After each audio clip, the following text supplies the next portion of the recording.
Jacques Attali, prophète du Great Reset, crise financière et nouvel ordre marchand planétaire. Un ouragan financier est annoncé pour l'été. Une immense crise financière menace il y a quelques semaines et c'est en ces termes que Jacques Attali a averti le monde et la France qu'une prochaine grande crise allait être officialisée dans les mois qui viennent. Vous croyez vraiment que nous risquons une immense crise financière ? Il faut regarder l'histoire. Moi, je regarde toujours loin et global. Si on regarde loin et global, on s'aperçoit que chaque fois qu'un centre de pouvoir a vacillé, il a commencé par retarder sa chute en empruntant. C'est ce que font les États-Unis, qui ont été 3 fois au centre du monde, d'abord à Boston, puis à New York, maintenant en Californie. Et depuis 2007, le centre mondial californien vacille. En pleine grande réinitialisation de l'économie et de l'ordre géopolitique mondial, notre Jacques A national n'a pas hésité à pronostiquer une date d'officialisation de l'étape 3 de la grande réinitialisation. Ainsi, dans son article publié sur son site le 12 avril 2023, il prédit que la crise pourrait bien être proclamée pour cet été. On ne peut pas penser que la croissance actuelle suffira à avaler cette dette, comme ce fut le cas en 1950. Le rapport du FMI pour son assemblée annuelle de cette semaine est sur ce point lucide, même s'il est incroyablement discret sur les risques financiers systémiques qui rongent l'économie de son principal actionnaire américain. Quelques trop rares experts murmurent maintenant qu'une grande crise financière se déclenchera, comme beaucoup d'autres avant elle, dans la deuxième quinzaine d'un mois d'août, comme en 1857, en 1971, en 82 et en 93. Mais de quelle année ? Peut-être août 2023. Le mois d'août serait donc le mois choisi pour le déclenchement de l'ouragan, la tempête évoquée par Jamie Dimon de JP Morgan, ou encore la maison de courtage en bourse Charles Schwab, il y a désormais plus d'un an à la suite du déclenchement de la guerre russo-ukrainienne. Bien avant la montée en puissance de Davos au début des années 2000, il a délivré le message et les analyses anticipées sur une multitude de sujets et problématiques qui sont désormais traités par le World Economic Forum. Quand on connaît un peu Jacques, à travers son œuvre, on comprend vite qu'il a un projet depuis longtemps qui est celui de réparer le monde. En hébreu, on dit tikkun olam. Le monde est imparfait. Notre rôle sur Terre est donc de le réparer. Il fait même de la réparation du monde la mission principale de sa vie, comme il l'a confié au journal Le Monde, le bien nommé, en 2015. Cet hybride, mi Kissinger, mi Raymond Aron, a annoncé plusieurs fois la nature future du monde d'après, en plus d'appeler très fréquemment à l'instauration d'un gouvernement mondial.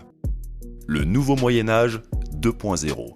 Déjà en 2000, quelques semaines après l'éclatement de la bulle Internet en mars, Jacques Attali, en initié, livrait une analyse, un souhait, qui semble se réaliser et se matérialiser 2 décennies plus tard. Cette supplique récurrente adressée à la Providence était et est toujours la disparition de la nation.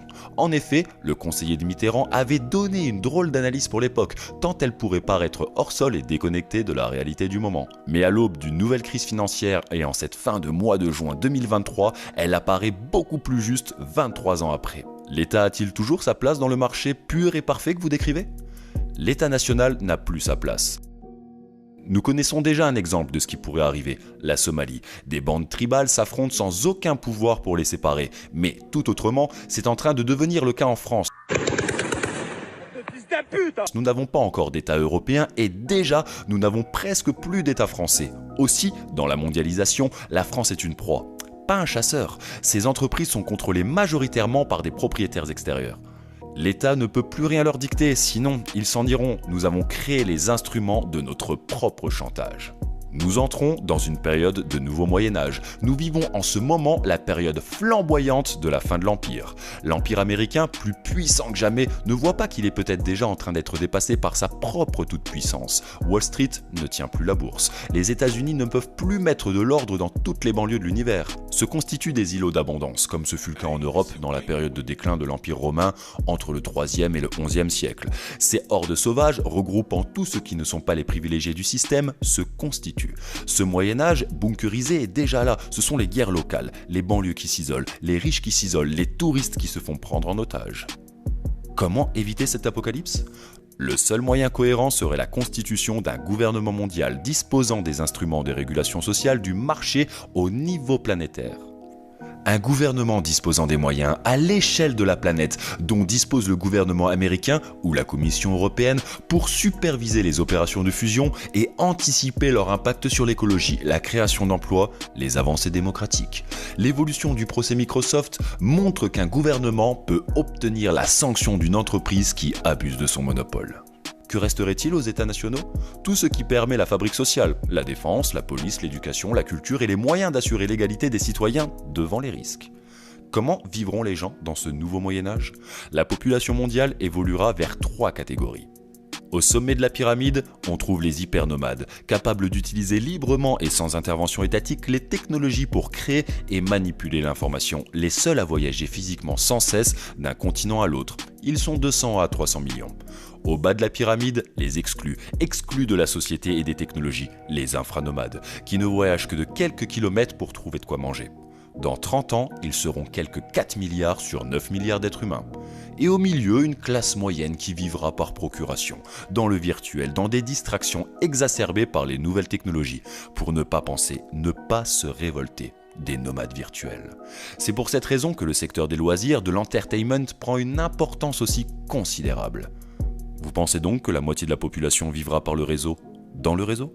Oui, le virtuel deviendra la norme de la classe moyenne, et le réel, le signe du luxe. Mais c'est déjà très largement le cas. Les événements actuels autour des émeutes de banlieue ayant pris pour prétexte la mort d'un individu de 17 ans pour refus d'obtempérer s'inscrivent parfaitement dans cette description italienne. Merci bien. L'acte du policier a permis au chef de l'État, Emmanuel Macron, à travers une énième déclaration lunaire, d'affaiblir encore une fois plus l'autorité et l'ordre étatique.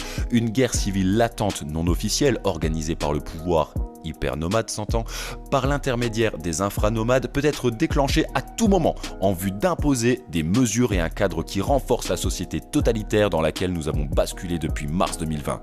Identité numérique, reconnaissance faciale, surveillance généralisée, crédit social, monnaie numérique, etc.